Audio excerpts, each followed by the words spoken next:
Hello, students of Thakur Vidya Mandir High School and Junior College. In my last lecture, we have started with the concept of sexual reproduction in higher plants. So, we have studied about what is sexual reproduction. We have also studied about the structure of flower, as we all know that flower is the reproductive part of the plant. Next, we have studied about the TS of ovary. So, next, let us move on to the other part of the chapter. In today's lecture, we will be dealing with structure of microspore, that is pollen grain, development of male gametophyte, and structure of anatropous ovule. Microsporogenesis. Now, what is microsporogenesis? It is the process of formation of microspore, that is pollen grain. Microsporogenesis is the process in which each micropore mother cell divides meiotically to form four haploid microspores or pollen grains. The arrangement of pollen grain in a tetrad is affected by cytokinesis during meiosis. This results in the production of four cells by cell wall formation between the four nuclei. So each microspore mother cell, that is the MMCs, they divide meiotically to form four haploid microspores, that is the pollen grains. So microspore mother cell, they are diploid number of chromosomes. And when they undergo meiosis, as we all know that meiosis is reductional division, it forms four microspores, pollen grains, that is they are haploid. The chromosome number is haploid. Next, let us move on to structure of microspore, that is the typical structure of pollen grain. So, the typical pollen grain is non-motile, haploid, unicellular body with single nucleus. Now, generally, microspores are land plant spores that develop into male gametophytes, whereas megaspores they develop into female gametophytes. So, here microspore are the ones which will be developed into male gametophyte. The male gametophyte give rise to sperm cells which are used for fertilization of the egg. Got it? So, the microspore, that is the pollen grain, it is non-motile, haploid, unicellular body with single nucleus, as you can see in the structure, the typical structure of pollen grain. So here these are the main gamete of the plant. Next, we will be studying about structure of microspore. As you all can see in the diagram, the structure of microspore. So it is surrounded by a two-layered wall that is called sporoderm. As you can see, the blue one and the black part, they are called combined, they are called sporoderm. After sporoderm, let us study about the outer layer, that is called exine. So exine is the outer layer. It is thick and made up of complex non-biodegradable substance called sporopollenin. Now students, here the words which are used are very important, from like the first question which you appear in the exam, that is in MCQs or in one line answering. These words or these terms you have to keep in mind. So it is thick and made up of complex non-biodegradable substance called sporopollenin. It may be smooth or with sculptured pattern. It is resistant to chemicals. So in short, exine is protecting the microspore cells from any damage or any chemical reaction. So it is resistant to chemicals. It may be smooth or with sculptured pattern. It is thick and made up of complex non-biodegradable substance called sporopollenin. I repeat, sporopollenin.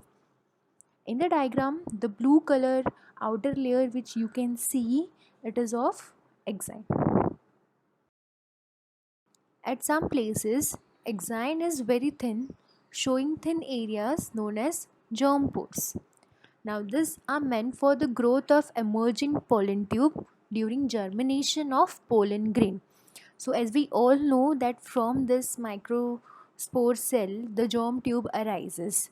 Okay, so that area is very thin. The outer layer is called exine and the inner layer is known as intine. So intine is the inner wall layer and it consists of cellulose and pectin, and together both the layer intine and exine are known as sporoderm. So here's the structure of pollen grain. As here you can see all the layers clearly. The outer layer is called exine, that's in sky blue color. The inner layer, that is the black layer, is called the intine, the central nucleus. And also you can see the thickenings at the exine, that is called the germ pore. So this is the structure of pollen grain. Development of male gametophyte.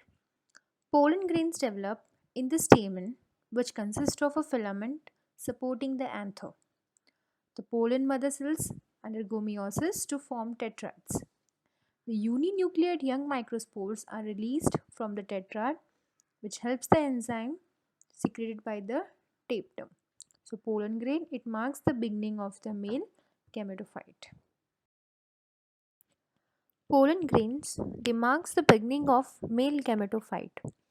It undergoes first mitotic division to produce bigger, naked vegetative cell and small, thin-walled generative cell. So this pollen grain, they undergo mitotic division. So you all know what happens in mitosis. From mitosis, from a single cell, two cells are developed. So the two cells which are developed over here are number one, vegetative cell, number two, generative cell. The vegetative cell is bigger, naked, and the generative cell is small, thin walled. The generative cell, further it gives rises to the tube and the nucleus. The vegetative cell is rich in food and having irregular shaped nucleus. The generative cell floats in the cytoplasm of vegetative cell. So here the bigger one is the vegetative cell, which is rich in food and they have irregular shaped nucleus. And second one is the generative cell, which floats in the cytoplasm of the vegetative cell. The second mitotic division is concerned with generative cell and only give rise to two non-motile male gametes. The mitotic division of generative cell takes place either in pollen grain or in the pollen tube. The pollen grains are shed from the anther at this two cell stage in the most of the angiosperms. So what happens here? The second mitotic division takes place and which is only concerned with the generative cell. So this generative cell, it gives rise to two non-motile male gametes. As you can see in the diagram, the division of the generative cell, how it actually divides and the formation of two male gametes is taking place. So the mitotic division of generative cell takes place either in pollen grain or in the pollen tube. And the pollen grains are shed from the anther at this two cell stage in most of the angiosperms. So here in the second mitotic division, what happens? We get two male gametes from the generative cell. So here we can see the development of male gametophyte, which I have just included in all the 6 stages. Number 1, you can see the structure of pollen grain, the structure of exine, intine, cytoplasm, nucleus and the germ pore.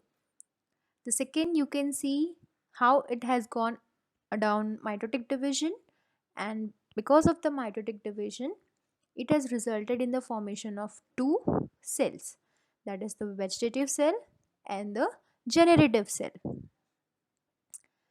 Number 3, you can see how actually the vegetative nucleus and the generative nucleus are totally different, and the generative nucleus is floating inside the vegetative cell, sorry. Okay, here in the fourth picture you can see the vegetative nucleus, and here the second mitotic division has taken place. So here in number 4 diagram, if you're seeing it, the generative cell, it divides by mitosis and it is giving rise to two male gametes which are non-motile. Okay, so in fifth diagram you can see the presence of two male gametes.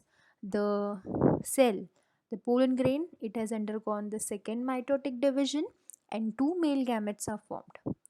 In the sixth diagram, the sixth one picture, you can see the two male gametes, and the pink one is the tube nucleus which is forming the pollen tube.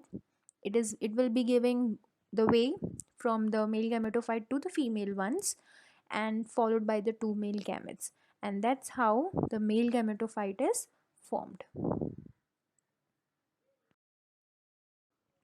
So we have seen the development of male gametophyte, and so now let's move on to the female gametophyte. Gynoecium, it is the female reproductive whorl of the flower. It is also known as pistil. Individual member of gynoecium is called carpel, that is megasporophyll cells. Typical carpel has three parts: ovary, style and stigma. If carpels are free, it is called apocarpus. Example, Michelia plant. In flower, if carpels are fused, it is syncarpus. For example, brinjal plant. Paddy, wheat and mango, these plants have single ovule, hence they are known as uniovulate plant. Tomato and lady's finger have many ovules, hence they are called as multi-ovulate plant. So gynoecium, it results in the formation of female gametophyte. Structure of anatropous ovule. Each ovule develops inside the ovary and is attached to the placenta by a small stalk called funiculus. So here at the base, if you can see the funicle, that's in green color. So what it does, it is attached to the placenta. It attaches the ovule to the via placenta to the plant. The place of attachment of funiculus with the main body of ovule is called hilum. So above the funicle is the hilum. Now what is hilum? Hilum is the place of attachment of funiculus with the main body of ovule. Next, in angiosperms, the most common type of ovule is anatropous, in which micropyle is directed downwards and is present adjacent to the funicle. The ovule consists of central parenchymatous tissue, the nucleus, which is surrounded usually by two protective covering called integuments. A narrow opening at the apex of the ovule is called micropyle. Chalaza. Chalaza is the base of ovule directly opposite to micropyle. Embryo sac, that is the female gametophyte. So here you can see the blue color structure which is inside the integuments, that is the female gametophyte, is oval multicellular structure embedded inside the nucleus. So this is one of the important diagram which you will be coming across in your board exams as well, because the structure of anatropous ovule has been frequently asked as well. So you have to just remember what are the main parts. We'll start from placenta, funicle, hilum. The eggs and the synergids, what it is I'll be explaining you later on. Embryo sac, that is the female gametophyte. It consists of one nucleus, three antipodal cells, synergids, two synergids and one egg cell. The pink structure, the pink color nucleus which you can see is the secondary nucleus. The upper one is the antipodal cells. The outer layer is chalaza. And this embryo sac is protected by two integuments, that is the outer integuments and the inner integuments.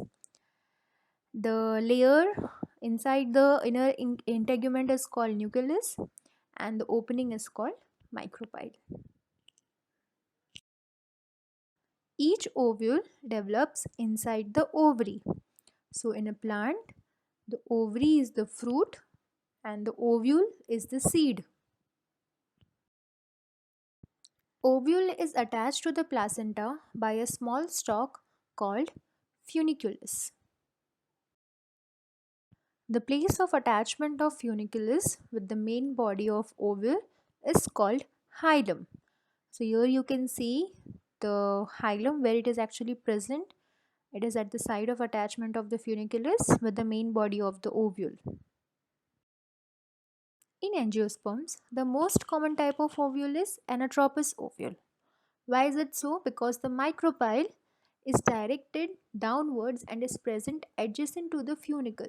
So where the micropyle is exactly the opening which you can see in the second picture I have labeled over here, micropyle, and it is actually adjacent to the funicle.